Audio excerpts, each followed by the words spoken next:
The apartment is located on the fourth floor of a building that smells of sea salt and old concrete. It is a mundane space, filled with the debris of a life lived entirely in the abstract. Cardboard boxes from delivery services are stacked neatly in the corner, and the air is thick with the smell of roasted coffee and ozone. This is the nerve center of a silent war. From this room, encrypted commands travel through a labyrinth of proxy servers, passing from Reykjavik to Singapore before landing with surgical precision on the control systems of a desalination plant or the private server of a cabinet minister. The world outside continues its noisy, chaotic business, oblivious to the fact that its stability is being dismantled by a man in a worn t-shirt.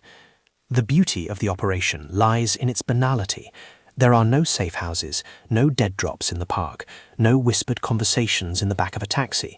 There is only the steady click of a mechanical keyboard and the flickering pulse of a fiber optic connection. It is the ultimate evolution of espionage, where the front line is a desk and the enemy is a ghost who pays his utility bills on time. The first crack in the facade appeared not in the digital world, but in a detail so small it would have been invisible to anyone but a trained observer. It was a matter of timing.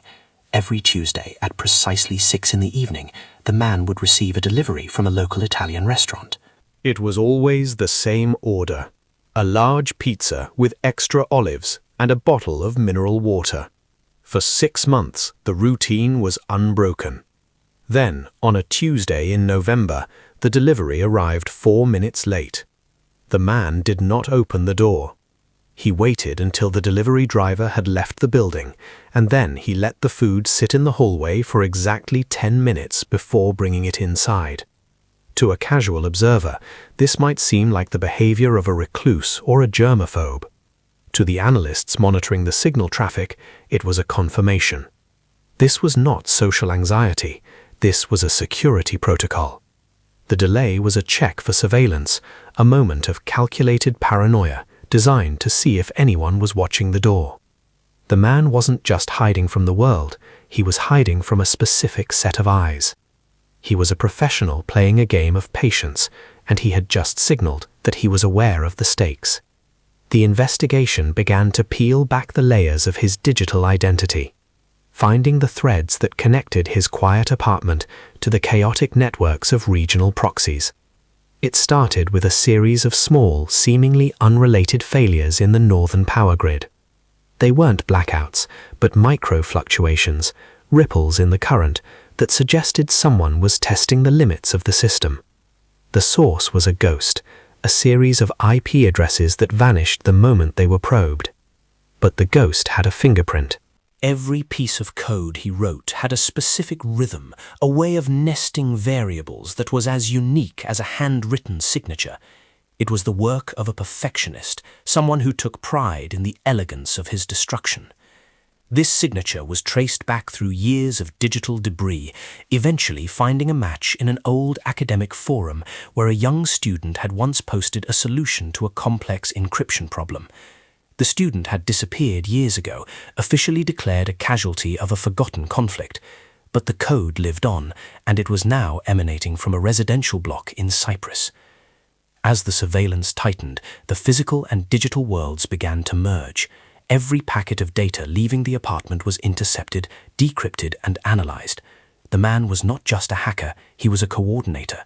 He was the hub of a wheel that extended into the ministries of Tehran and the hidden bunkers of southern Lebanon.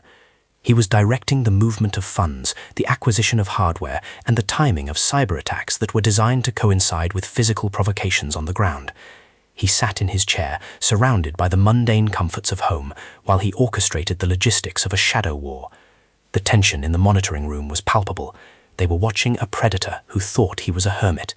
They saw him pause over his keyboard, his reflection in the monitor showing a face that was calm, almost bored. He was a man who felt no weight of the lives he was disrupting. To him, the world was just a series of systems to be exploited, a game of logic where the only objective was to remain undetected. The escalation was subtle. Mossad did not send in a tactical team with flashbangs and heavy equipment. That would have been too loud, too prone to failure if the man had a kill switch for his servers. Instead, they began to manipulate his environment. The internet connection would lag for a fraction of a second, just enough to frustrate him, but not enough to trigger his alarms. The temperature in the hallway was adjusted. Small, discordant notes were introduced to his symphony of routine. They wanted to see how he reacted to stress. They wanted to see if the mastermind, when pushed, would make the one mistake that every recluse eventually makes. He would reach out. And he did. He made a single encrypted call to a number in Damascus. It lasted only 12 seconds, but it was enough to confirm his panic.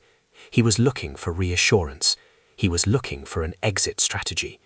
The man who never left his apartment was suddenly desperate to be anywhere else. The realization that he was compromised did not come with a knock on the door. It came when he realized that his grocery order, which he had placed an hour earlier, had been substituted with items he never bought. Instead of his usual coffee, there was a brand he hadn't tasted since his childhood. Instead of his bottled water, there was a specific vintage of wine from a region he once called home. It was a psychological strike, a message delivered in the most intimate of ways. We know who you are. We know where you come from. We are inside your routine. The man stood in his kitchen, looking at the groceries, and for the first time in years, he felt the physical walls of the apartment closing in. The space that had been his fortress was now a cage. He rushed to his monitors, his fingers flying across the keys as he attempted to purge his drives. He had a protocol for this, a series of commands that would wipe every byte of data and melt the hardware into an unrecognizable mass. But the keys didn't respond. The screens stayed frozen, showing the same image on all three monitors, a map of the apartment building with a red dot pulsing over his unit. The digital world he had mastered had turned against him. He was locked out of his own kingdom. In the silence of the room, he could hear the sound of the elevator moving, the faint mechanical groan of the cables. He looked at the door, the heavy steel-reinforced lock he had installed himself. He realized then that he had made a fundamental error. In his quest for total isolation, he had removed every variable except himself. He had no allies to call, no escape route planned, because he had convinced himself that he would never need one. He was a man of logic who had forgotten the most basic human instinct, the need for a back door. The elevator stopped. The hallway was silent. He stood in the center of the room, the violet light of the monitors making him look like a ghost even before he was gone. The end was not a spectacle. It was a series of precise, quiet actions that took less than 3 minutes. When the team entered, they didn't find a defiant warrior or a terrified victim. They found a man who had already surrendered to the inevitability of his situation. He was sitting back in his chair, his hands folded in his lap, watching the red dot on the screen. The files were recovered, the servers were dismantled, and the network he had spent years building was decapitated in a single afternoon. The mastermind who never left his apartment was led out into the sunlight for the first time in years, blinking against the glare of the Mediterranean sun.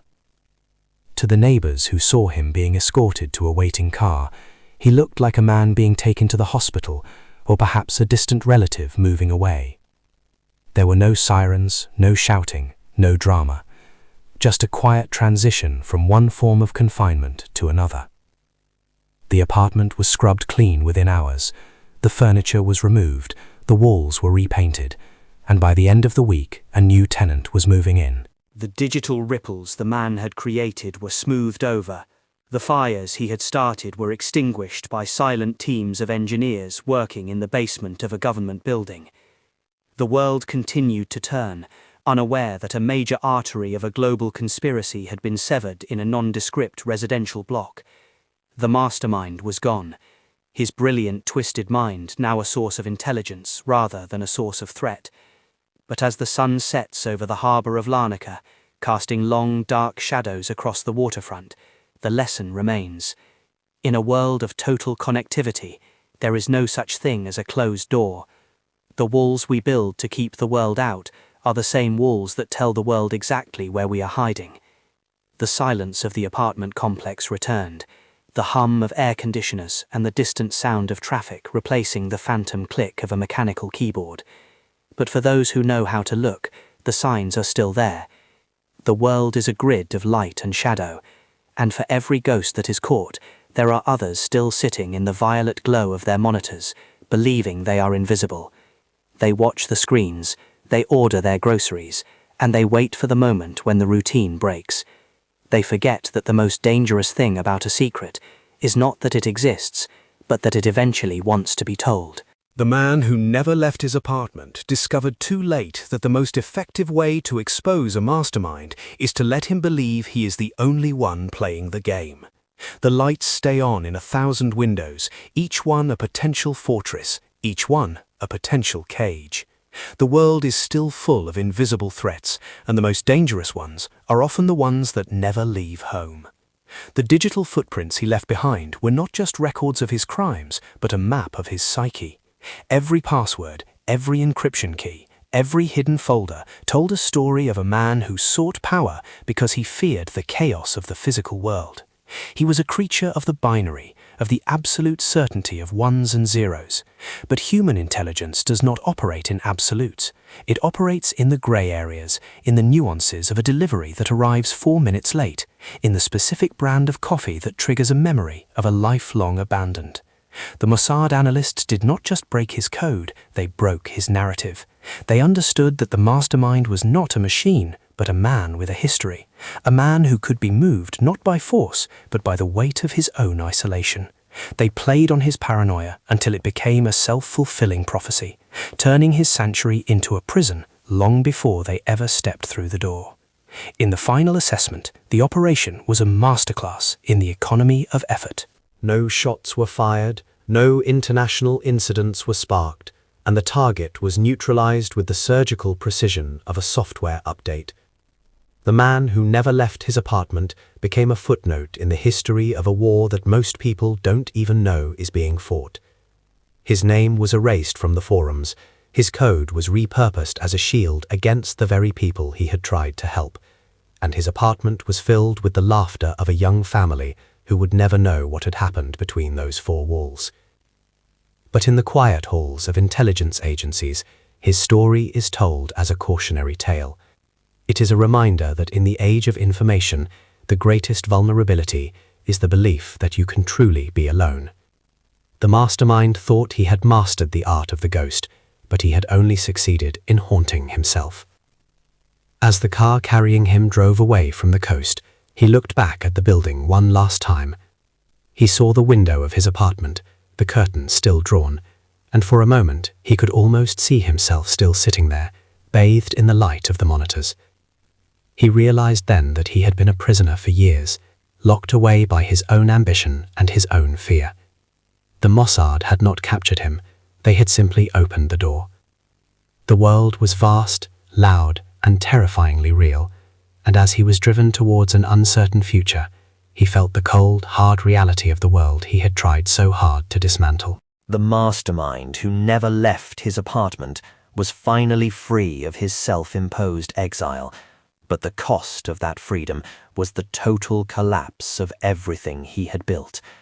The invisible threat had been made visible, and the shadow war continued, moving on to the next window, the next monitor, the next ghost waiting to be found.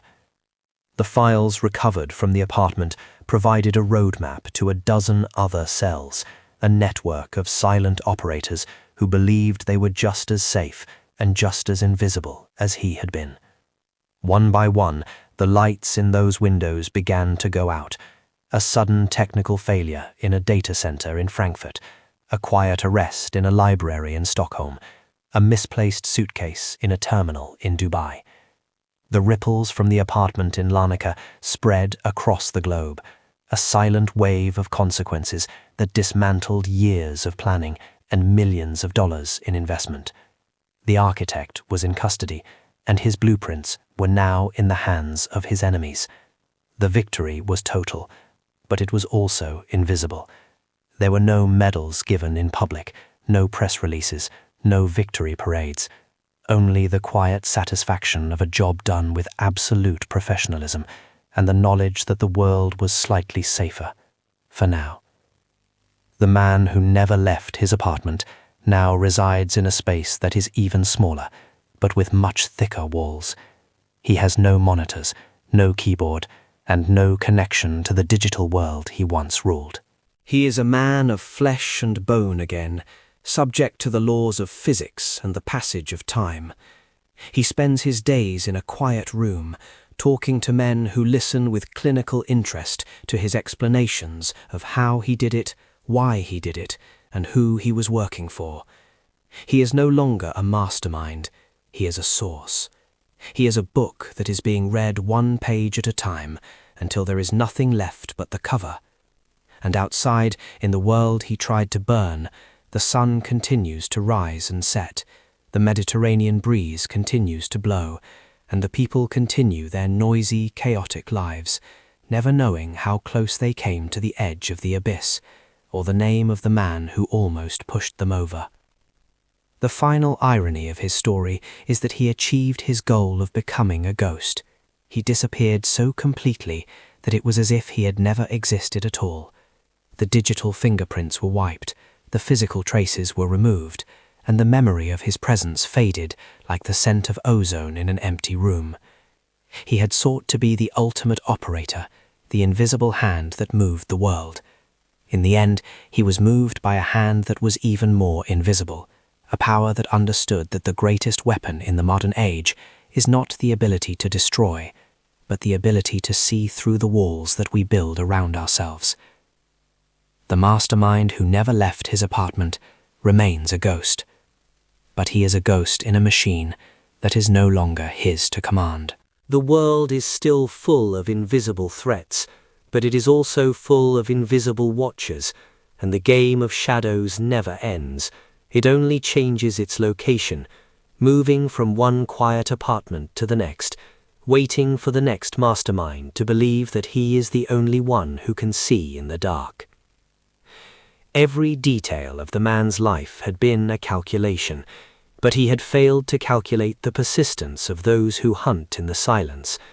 He had built his life on the assumption that the world was a collection of data points, forgetting that data is created by people, and people are predictable.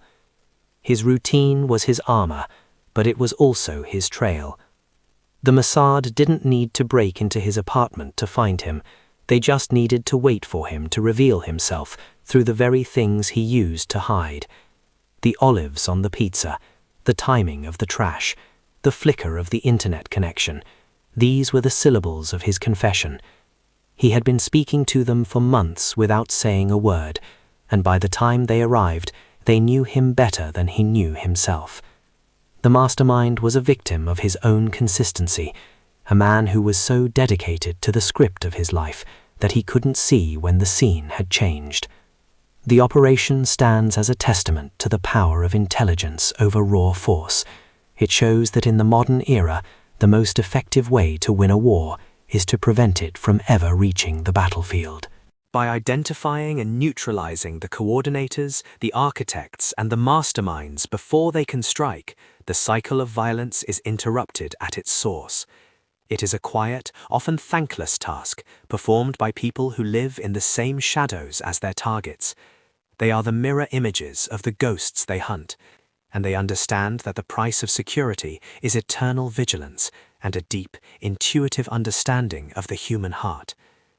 The man who never left his apartment was a genius of the machine, but he was a novice of the soul, and that was ultimately why he was caught.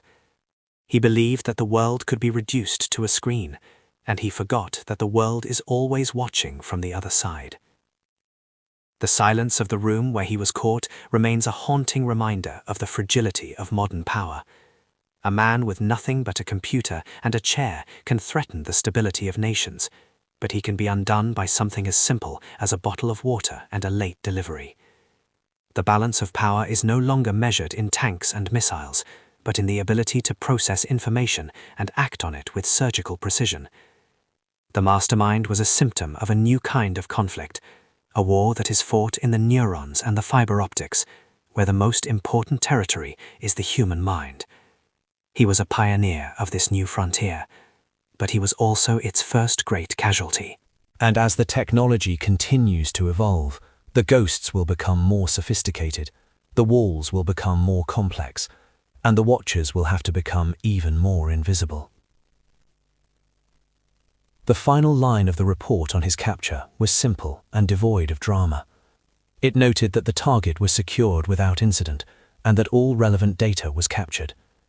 It didn't mention the months of observation, the psychological manipulation, or the cold, calculated patience that had defined the operation. It didn't need to. The results spoke for themselves. The Mastermind who never left his apartment was a ghost that had been brought into the light, and the shadow war moved on. The world remains a place of hidden dangers and invisible threats, but as long as there are those who are willing to watch the shadows, the light will always find a way in. The curtains are drawn in 1,000 apartments, and behind each one, a story is being written.